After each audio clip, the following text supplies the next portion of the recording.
And our team coverage of the attack in D.C. continues now. NBC5 investigated the suspected shooter, Elias Rodriguez. NBC Chicago investigative reporter Chuck Goudie is joining us with a deep look now into that suspect's background and how he got a gun from Chicago to Washington. Chuck?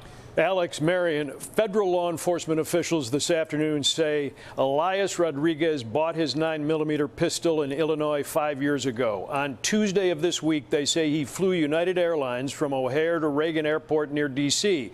and followed the gun air travel rules, declaring his firearm in a checked bag. He would use that gun last night to fire 21 shots, reloading during an ambush outside the Capitol Jewish Museum. And when he was arrested, Rodriguez showed police his Illinois driver's license and firearm owner's card, telling them he did it. Free Palestine! One motive shouted and repeated by Rodriguez as he was arrested, still in front of the museum, where witnesses and federal agents say he opened fire on departing attendees. This LinkedIn profile shows 30-year-old Rodriguez works for the American Osteopathic Information Association as full-time administrative specialist, employment the AOIA this afternoon confirms. And his profile here on History Makers, a Chicago website repository for the Black experience, did list Rodriguez as an oral history researcher with an English degree from UIC who enjoys reading and writing fiction, live music, film, and exploring new places.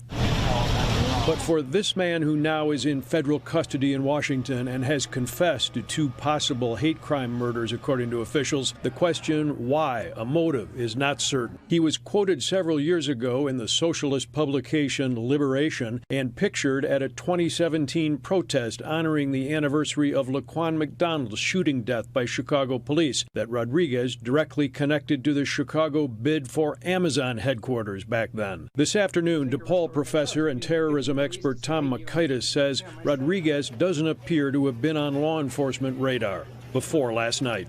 For the authorities, it's almost impossible. What is not impossible is for the people who know the individual to spot warning signs. I've been raising this point for a very long time, and it's very frustrating we still aren't doing it. We train parents, church leaders, synagogue leaders, mosque leaders, family members, everybody, how to spot the signs of drug and alcohol abuse. What is so hard about teaching them to spot the warning signs of radicalization? Because they're going to see it before anybody else does.